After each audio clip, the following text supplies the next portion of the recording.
Hi and welcome to the yoga show. My name is Rose and this is episode 2. I'm so excited to connect with you again and to share today about some really cool, exciting things. The main part of this video is baking vegan cookies with my lovely aunt who makes these for every family celebration. So they really bring out a feeling of family to me and connection. Even though I don't eat sugar most of the time anymore, I still really enjoyed making them with her and getting her family recipe because the recipe has been in her family for generations, literally, which I think is pretty cool. But first, I want to talk to you about the question of the week. This question was sent in by Danielle, so thank you so much, Danielle. The question is, how do you use your oils? And can you tell us a little bit more about them? If you've taken my class, or even if you've seen some of my videos, you may have seen me using essential oils. At the end of the class, I always use a lavender-based one to put on the wrists of students to help them relax a little bit more. And during the day, I use these myself as well to help me focus, to ease my throat pain, or even to clear a headache. I love using these oils, and there are a few different ways to use these oils. You can buy a diffuser.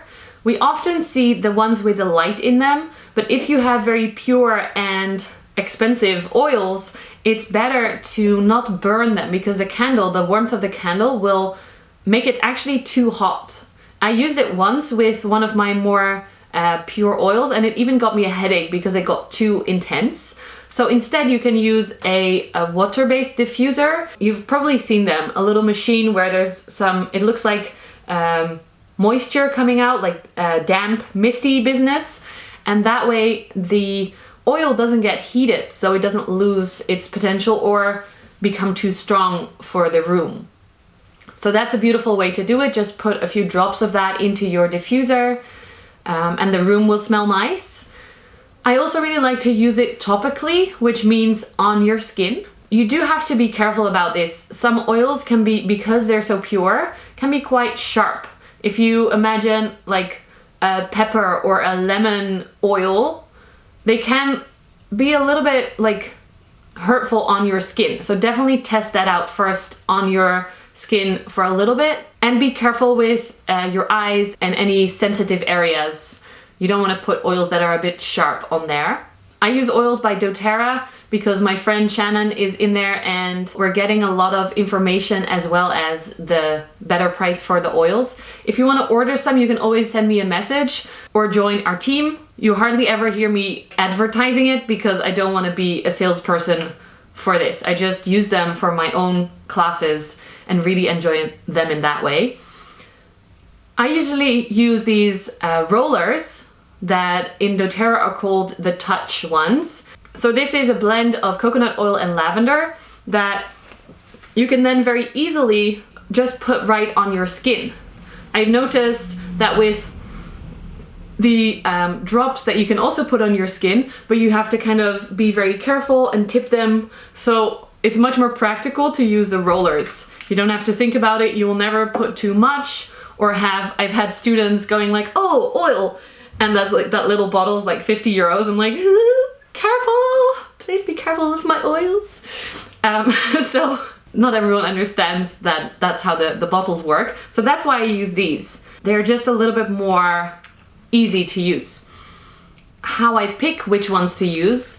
Most of us know that lavender is great to relax, to soften. That peppermint can make you a little bit more awake. But mostly I just go by my gut instinct. I smell certain oils, and then if they smell nice to me, I'll use them and see how they go. If you want to know a little bit more about the uses and how I use these oils, I made an overview on my website with just very simple, if my throat hurts, I use this oil and I put the price behind it if you order it through me. If you have a headache, if you're feeling sad, if you're feeling tired, I just made sort of a general list of my favorite oils and what I use them for.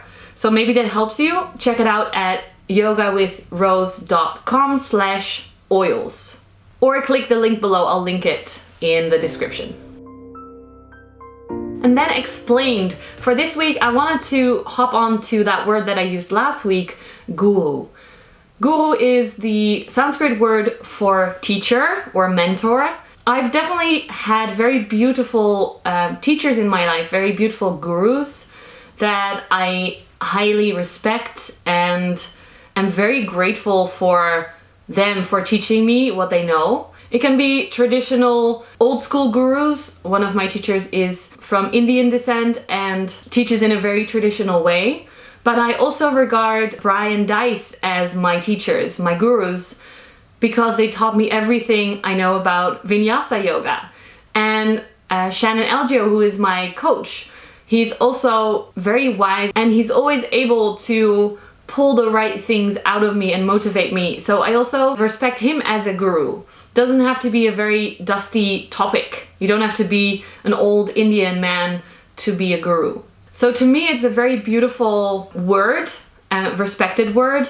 But recently, you may have seen some documentaries that a lot of the older guard of gurus or highly respected yoga teachers, male, have abused that power that they've gotten.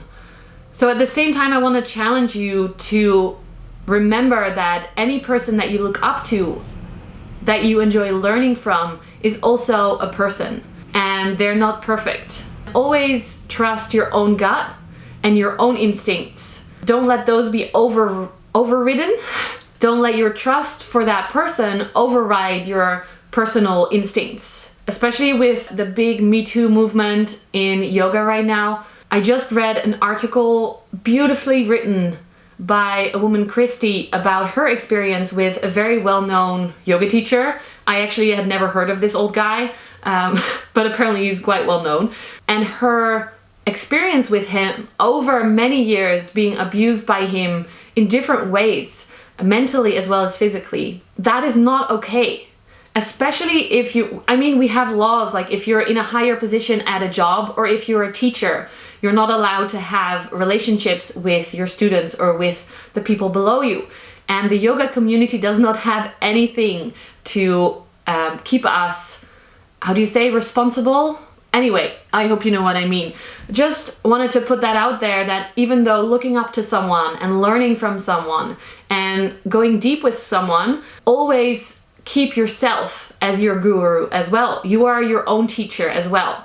I hope that helps you to keep balance and to not lose track of the word guru. If you want to learn more about that, by the way, I'll link the article below, and also check out Yoga Girl, Rachel Brathen. People have been sharing their stories with her, and she recently had an article in the New York Times where a lot of the bigger name teachers that are still teaching today are being called out as predators and rapists. So that took a turn. I really love the word guru, but keep your eye out and only do what feels good to you. Don't let anyone tell you otherwise. Your gut instinct is always right. The pose of this week is a beautiful heart opener, bridge pose, or Setu bandha sarvangasana. It's a very chill pose, and it can be even more chill if you use a prop underneath your hips, but I'll explain more about that in the class that you can find here. Heart openers like this one, back bends, are a beautiful way to open yourself up to the world and to allow yourself to feel positive, to feel confident even, and to create a little bit more of that self-love that I'm always talking about.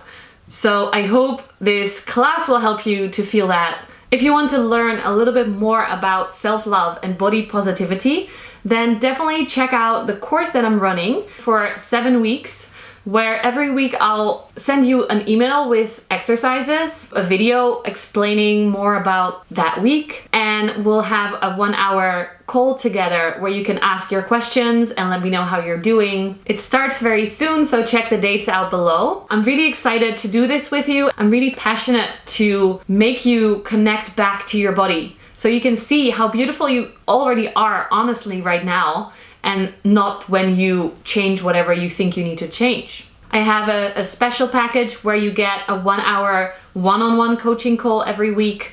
The prices and everything are below, so check that out. I would love to connect with you there, and and teach you what I learned the hard way, to learn, accept and love your body. It's time. Let's go meet my aunt, Inge, who is wonderful. Her son and daughter are really close to me. I did my first yoga teacher training together with Marjolein, her daughter. So we became extra close then. And her son, Dan, he is 4 days younger than me. I'm the older one. So we basically grew up together a lot. I dated his friends, he dated my friends, and we're still very close. So it was really fun to be in her house and to see all the family. We filmed this on the first day of Christmas, so we just had a lovely family meeting, and I wanted to challenge her to try and make those cookies that she always makes in the vegan way. We didn't know if it was gonna work out, so you'll have to watch the video to see if it actually does. And we'll have a taste test at the end where all my brothers and family members try out the different cookies and tell us which one they thought was better. Let's go meet Inge. Today I want to take you through one of my favorite cookie recipes that my lovely aunt Inge, who's here with me today, always makes for every celebration. And since I've gone vegan mostly, we want to try and recreate them both in the normal traditional way and the vegan way, and we'll see if they match up together. So Inge is going to lead us through because I have no idea what we're doing. I've only ate them so far, I've never made them. So thank you so much for having us, and let's get going. Okay. What do we need? We need flour. Flour. Sugar. Lots of sugar. Baking powder. Baking powder. And vegan butter. Yay. That's all. Okay, so it's a super traditional Dutch recipe, a zandkoekjesdeeg, which is based on the British shortbread, but much nicer. So you'll see. Let's get going. Okay. We put 600 grams. And I'll put all the recipe details below so you can try it yourself. So the only difference in making these vegan is changing the normal butter to vegan butter. So it should work out pretty well, but we'll see. Okay, then 300 grams. 300 grams of sugar. Ooh, a special kind of sugar. Hello, the sun is coming out. That's nice. So with the traditional kind of sugar, they become rock solid, and with this kind of sugar, they stay nice and fluffy. 375 grams of butter. Okay. 5 teaspoons of baking powder. Then you mix everything together. We used an awesome machine, but you can also just do this by hand. At home, I usually do this by hand. It looks yummy already. I can't wait. Ah! So when do you bake these cookies? Verjaardag.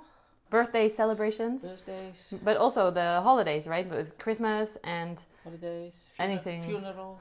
Funerals. Anytime we need cookies. Mijn mam had dit recept. Ja? En toen zij overleed, hebben we 300 cookies gemaakt. You said your grandma made these Yes, my first. grandma made it first. So Okay. now we make little balls and we make them nice and round, like this.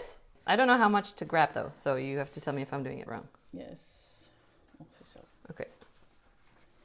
First time ever making these, and I'm 35 and I've had these made for me my whole life. I'm a bit lazy. Don't forget to wash your hands. These are a family favorite, so all the family members love them, and when they come here or when they come to a family meeting, they hope and know that Inge will bring lots of zandkoekjes. Yeah. You have 3 sisters.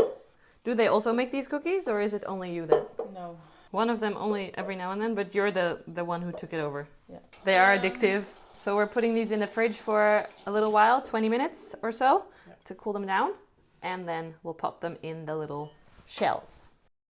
Time for the second one, where we're using normal butter to make the same cookies. See if that goes any better or worse maybe. So we're gonna test all especially the kids at our Christmas party, to check which ones they like better without knowing what they are. So let the butter be room temperature so you can blend it well, mix it well. But for today we're using the microwave. Inge is saying it's a special kind of flour that makes it the best possible cookies. It's called patent flour apparently. Very fine wheat flour without germ and bran. Again, I'm measuring off the flour and the sugar, putting the butter from the microwave into the blender thingy, 5 scoops of baking powder, and blend. It's a little bit more solid than with the other butter. So we'll see how it goes, if these are better or not. So we're using quite a lot of flour and sugar and stuff at the moment. How many cookies does it create for one batch? 60. 60. So we're making 120 cookies right now. Yes. Okay, I hope the family is hungry. Yes. So would it be possible to just halve everything, and would it be the same? No.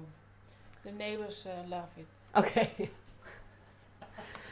But if like I want to make it at home for me and my boyfriend, and we're not friends with our neighbors. Well, we are. Okay. But would we be able to halve all the measurements and then it's the same? Doesn't mess it up or anything? No. Okay. They're a little bit less sticky than the other batter, so I wonder if they will taste the same. Hello, my grandpa! Hello, my mom! We're watching a very big spectacle of my granddad, who is 98 years old, arriving at our Christmas party, so we're all staring out the window. He's so adorable! My mom is here as well. She's making something else for Christmas, but she'll be in the shots every now and then. You know her from the Planty video. Yay. For the cookies, we're putting up all the little tins. These are super old, right? You got them from your mom? Yes, they are from my mom. So then we put all the little tins out on the oven plate thingy. We got the cookie dough out of the fridge. And then Inge showed me how it's done. You grab one of the cookie dough balls and push it into the tin, using your thumbs to make sure that you're really pressing it down everywhere and that your cookie will end up with the nice shapes that your tin has as well. Okay. So for baking them in the oven, how hot and how long? 20 to 25 minutes. Okay. 150. 150 degrees for the hot air. Yes. Celsius, yes. Or 170 in an electrical oven. I'm gonna be in the kitchen the whole Christmas party by myself.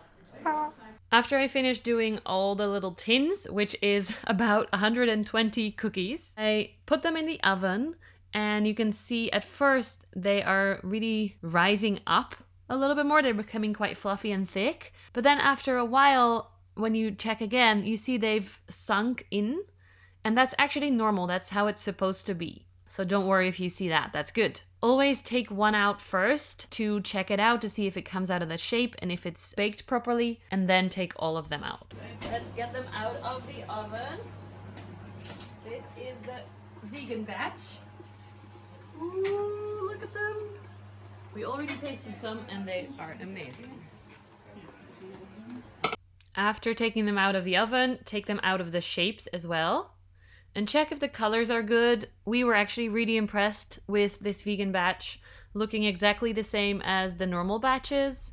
So they are definitely very easily veganized. Now all I'm working on is making them sugar and gluten-free. But that's the next process. Look at that, how pretty are they?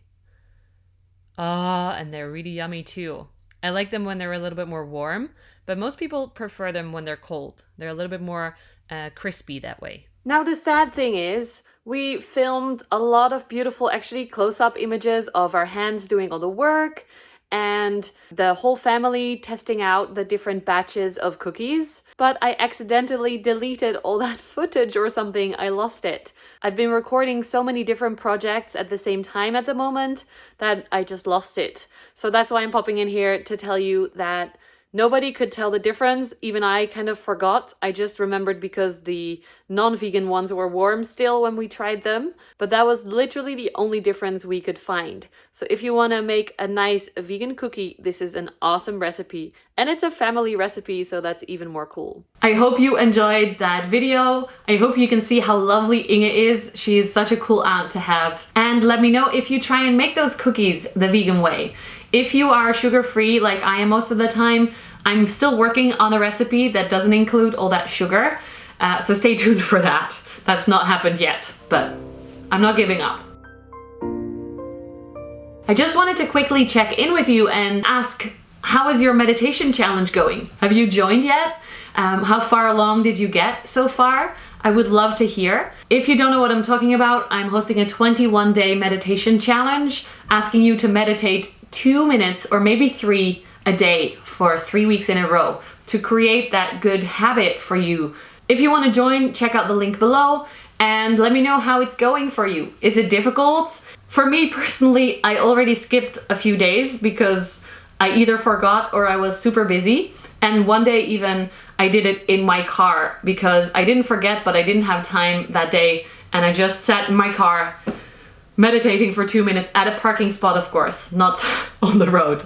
But yes, I'm trying to make it work and I'm hoping that you're doing the same. Before we end, the shout out of this week is one of my favorite people in the yoga world. Her name is Lenka, but actually her Instagram and everything is Zgung.